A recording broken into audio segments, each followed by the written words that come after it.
Okay, so let's get started. We're going to be taking a look at setting up and working with dual 3-port boost control solenoids within our Link G5 and G4X programming.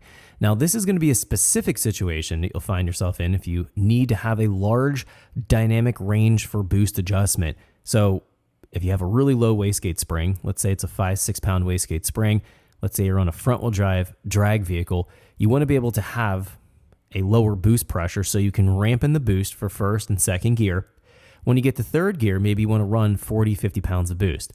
You're not going to be able to achieve that kind of boost pressure with a small base wastegate spring installed on the wastegate with a single 3-port solenoid. Now, you could increase your base pressure, which could then disturb the balance of power distribution in the lower gears, meaning you'd have to run more boost in the lower gear. That could put you into wheel spin, obviously not ideal. You could run going from a 3-port solenoid to a 4-port solenoid, controlling the top and bottom ports directly. That can be problematic in itself because the relationship between the duty cycle to boost increase is very unlinear. 1 to 2% duty cycle can give oftentimes a swing of 45 psi of boost pressure increase. While that sounds like it would be good, it's definitely problematic because if you have any kind of closed loop control going on with the Link, that's going to make it really difficult to achieve the desired target boost. Even in open loop, where you don't have any corrections going on, you don't have the Link watching a target and trying to make adjustments to the duty cycle to reach the target, that can be problematic because going between different elevations or even different temperature days, you'll find that the boost is going to swing a considerable amount. If you're ever familiar with tuning and working with a manual boost control, you know that they're definitely going to be temperamental. You have to constantly adjust them to get the boost quite right. As the temperature changes, that's going to be the same kind of thing with a 4-port. I personally stay away from 4-port solenoids, so the best solution I've found is to work with dual 3-port boost control solenoids to control the top and bottom port of the wastegate to give a large dynamic range for adjustment and still have good resolution for control when we need it in the lower gears. So hopefully it makes sense. Let's talk about first here, before we jump in to look at the programming, let's talk about how we're going to be setting up our boost control solenoids. This is going to be a little bit different than what we've talked about in our previous boost control tutorials. So the first thing we can take a look here, a picture.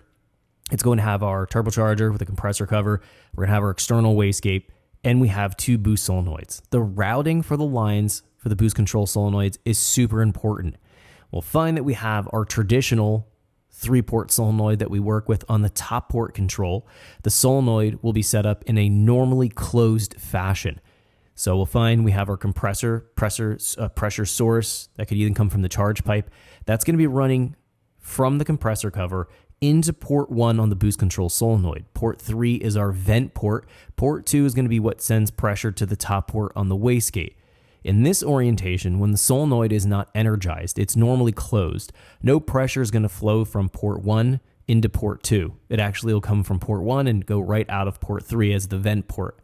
As we start to send duty cycle control to the boost control solenoid, it's going to start to send more pressure from port 1 to port 2 and act like a larger spring in the wastegate as we have more pressure starting to build up in the top hat assembly of that wastegate. So that's the normal traditional control we're familiar with.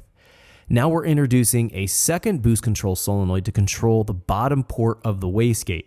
In this orientation, the boost control solenoid will be in the normally open state.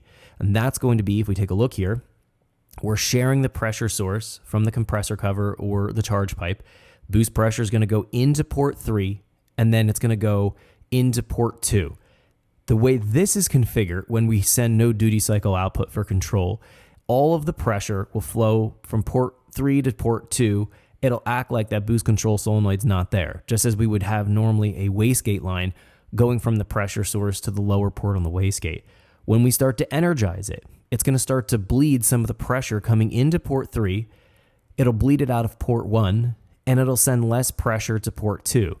This will start to increase the boost pressure as we cut off that pressure source on the bottom port of the wastegate. So what we're doing here in our control is we're going to be using the top port for control to achieve whatever the boost we can get out of that normal programming routine. And then we're going to introduce our secondary boost control solenoid programming here to control that lower port to get the rest of the boost that we'd like out of our setup and to be able to get the power and the torque and the boost pressure to be able to achieve, let's say, a higher quarter mile pass, faster drag pass, more power out of our engine. So let's take a look here at the setup and configuration. This is pretty simple, and I have a dedicated page that's laid out for controlling a second boost control solenoid. Let's talk through some of our setup here. So what we're gonna do here is move from our fuel page and jump over to our closed loop boost page. Now we do have our second boost control solenoid page found right here off to the right, and we'll turn this on and talk about this, but we have to get our normal closed loop boost or even open loop boost in order before we turn on the second boost control solenoid. So let's talk about this real quick. Thanks for checking out our teaser clip. If you want to see the rest of this video and more than 500 hours of current EFI training we have to offer, make sure you click right here. If you want to go and check out more teaser clips from this training course, click here, and you don't want to miss any of the videos we're going to be releasing on this channel, so make sure you subscribe and click here. Thanks for watching, and I'll see you guys later.